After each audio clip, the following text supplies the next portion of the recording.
Hello,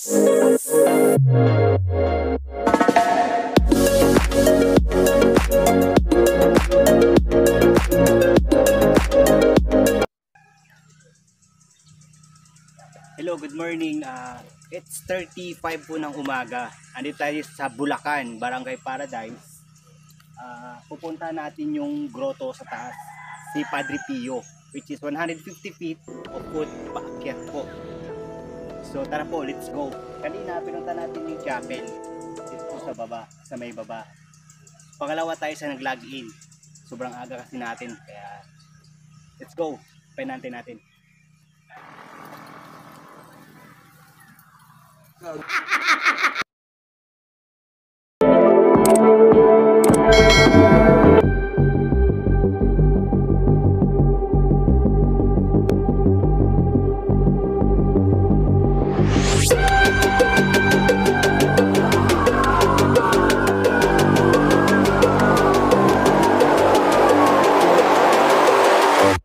Come on.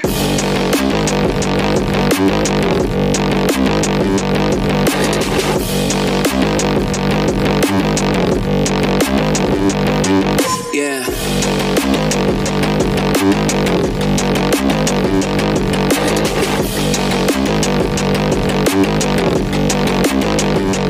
Come on.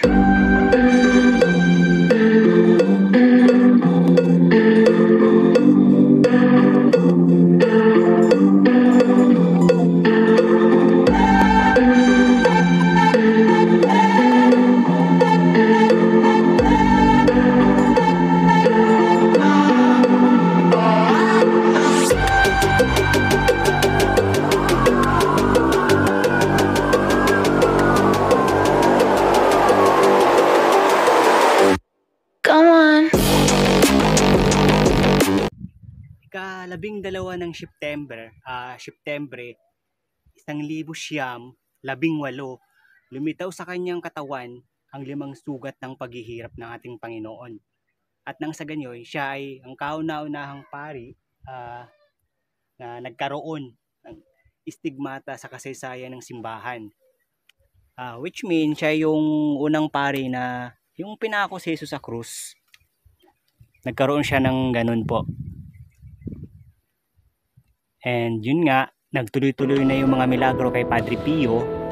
Pagpagaling na din daw siya.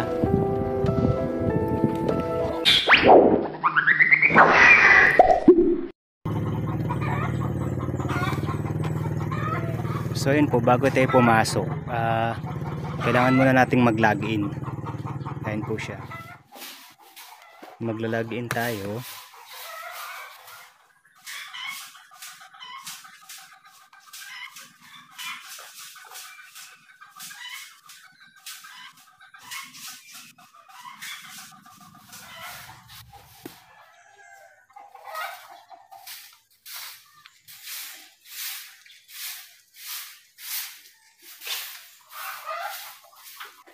So, ito yung sa baba.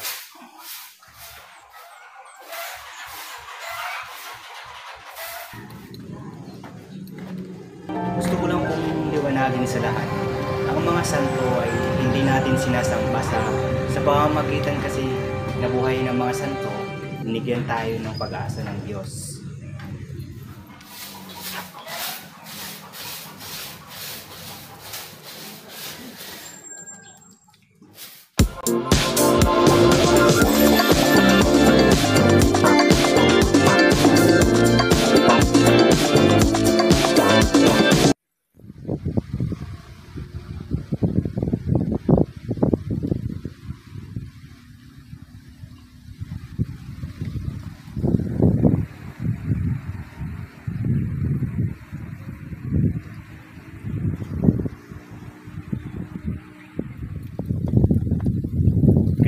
Pinagdiriwang ng simbahang Katoliko ang kapistahan ni St. Pio of Pietrelcina tuwing September 23, kilala sa tawag na Padre Pio. Siya ay isang Italianong mystic na monghe noong ika-20 siglo sa loob ng 50 taon. Kita nyo, 50 taon. Kalahati na ng buhay ko yun natin.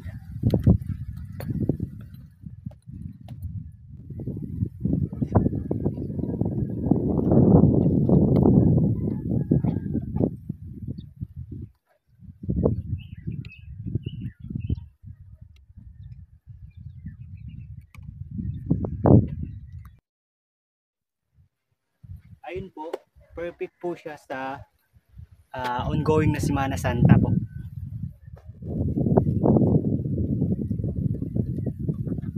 Kung nyo po magnilay-nilay, meron po sila ditong santuarium tsaka chapel sa baba. So perfect siya sa Semana Santa.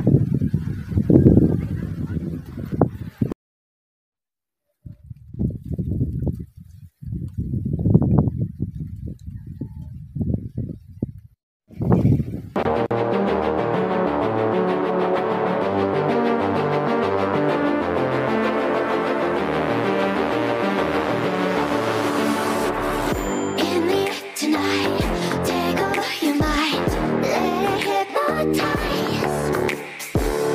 Feel it in your skin, slowly it begins, like a drug so high. In the air tonight, take over your mind, let it hypnotize.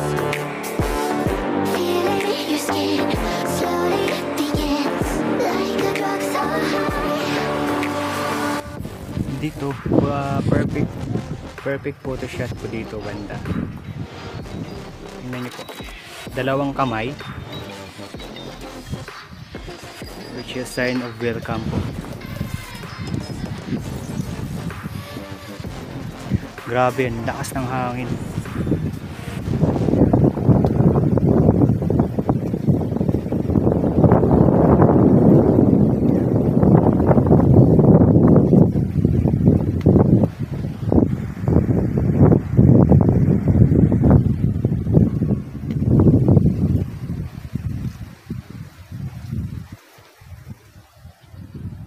So may chapel sa baba, dito naman sa taas sanctuary naman.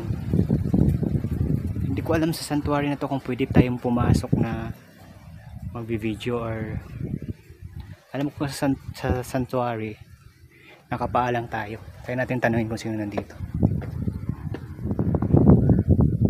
So pwede po pumasok na nakasapatos po. Pwede po, okay.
So dito po pwede tayong bumili ng mga souvenir po. So bibili po tayo. Tara po.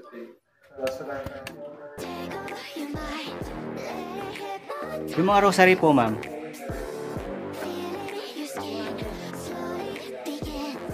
Pati yung mga ganito po. Pinaka mababa niya is 100 po. Ito mga ganito po. 80 isa.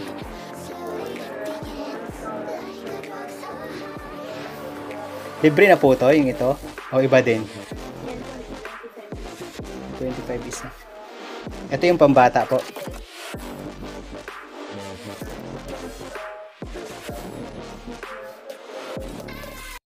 Always remember, be limitless. God bless.